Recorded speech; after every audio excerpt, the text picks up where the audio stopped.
गुजरात में।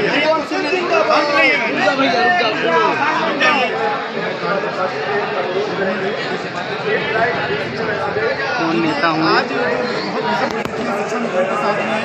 लगभग 2 दर्जन से ज़्यादा लोगों ने अवसाद में आकर के फांसी लगाई और रिकॉर्ड में आपको टीवी चैनल के माध्यम से मैं बता दूँ देश और समाज को 2 दर्जन से ज़्यादा लोगों ने फांसी लगाई।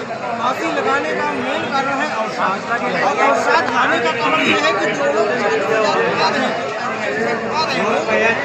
वो लोग एकदम से 10,000 माननीय उच्चतम न्यायालय ने कहीं भी अपने आदेश में ये कोर्ट नहीं किया कि इनका उनकी जो है 40,000 से मानदेय 10,000 कर दिया जाए, जबकि स्टेट गवर्नमेंट एक वेलफेयर स्टेट होता है और वेलफेयर स्टेट होने के नाते ये उनकी जिम्मेदारी है कि उनके राज्य में जो लोग हैं कर्मचारी हैं, वो चाहे दैनिक वेतन भोगी हो, और चाहे संविदा हो, चाहे कॉन्ट्रेक्चुअल हो, चाहे किसी रूप में हो, उनके परिवार का भरण पोषण ये सरकार की जिम्मेदारी होती है।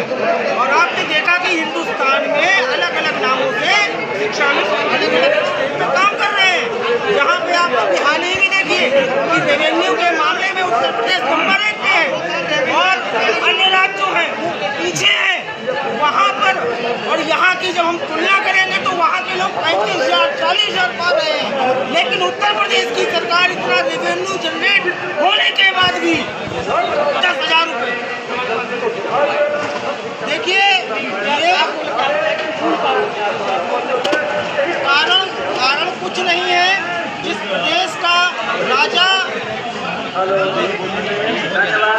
किसी देश के उत्तर प्रदेश की कॉन्स्टिट्यूंसी से हमारे देश के यशस्वी प्रधानमंत्री जी ने बनारस में वादा किया था कि शिक्षा मित्रों की जिम्मेदारी मेरी, कोई शिक्षा मित्र आत्महत्या नहीं करेगा।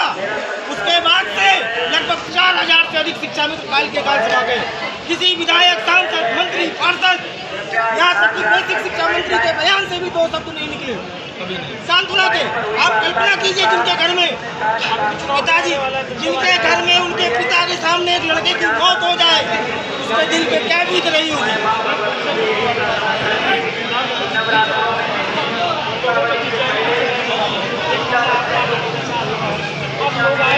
अरे साहब, वादा प्रधानमंत्री जी का छोड़िए, वादा प्रधानमंत्री जी ने कहा, गृह मंत्री जी ने कहा, राजनाथ सिंह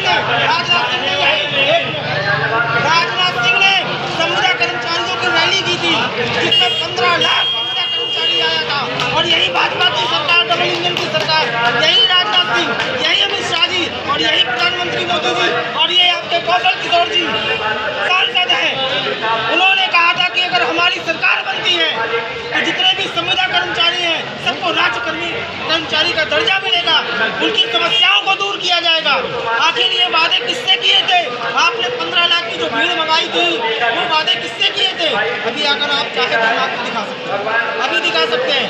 तो कहने का मतलब ये है कि भारतीय जनता पार्टी की जब उत्तर प्रदेश में डबल इंजन की सरकार है, डबल क्यों ट्रिपल इंजन की सरकार है, उनके विधायक, उनके महापौर भी हैं, उस कंडीशन में शिक्षा मित्र जो विगत 20 साल से एक विद्यालय में पढ़ा रहा है और उसी किताब से पढ़ा रहा है, मजे की बात देखिए, उसी किताब से वो भी पढ़ा रहा है और उसी किताब से हमारे अध्यापक है जो 60,000 70,000 पा रहे हैं।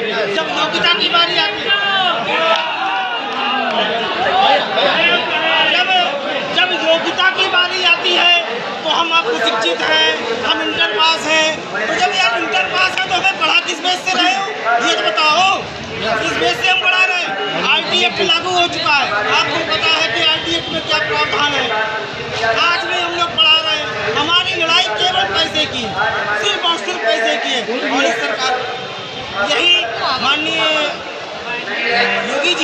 माननीय योगी जी ने गोरखपुर में जब आंदोलन चल रहा था तो यही माननीय योगी जी ने कहा था कि अपनी लड़ाई को धार देने की जरूरत है, रुकना नहीं चाहिए, ये लड़ाई रुकनी नहीं चाहिए।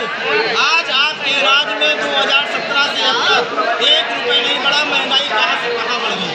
अब पढ़िए, अरे सर एक झूठ की पराकाष्ठा होती है, दिनेश शर्मा की कमेटी बनी आदरणीय डिप्टी CM जी की अध्यक्षता में, उसका रिजल्ट आज तक नहीं आया। और जब तक बैठकों का दौर, मिलने का दौर, सांसद विधायक को पत्राचार करने का दौर हजारों बार उत्तर प्रदेश के लाखों शिक्षा मित्रों के द्वारा किया जा चुका है। आज अपनी पीड़ा, अपनी संवेदना को लेकर के हमारी बहनें भाई इकट्ठा है, हम लोग एकत्रित हैं। 400 किलोमीटर दूर से, 500 किलोमीटर दूर से आए। क्यों?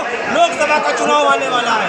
हम आपके माइक से इतना तो कहेंगे कि अगर सरकार हमारे साथ वादा करके मुकर गई तो हम क्या करेंगे, तो समय बताएगा। बिल्कुल ये समय बताएगा। लेकिन आज का उत्तर प्रदेश का शिक्षा मित्र यहाँ से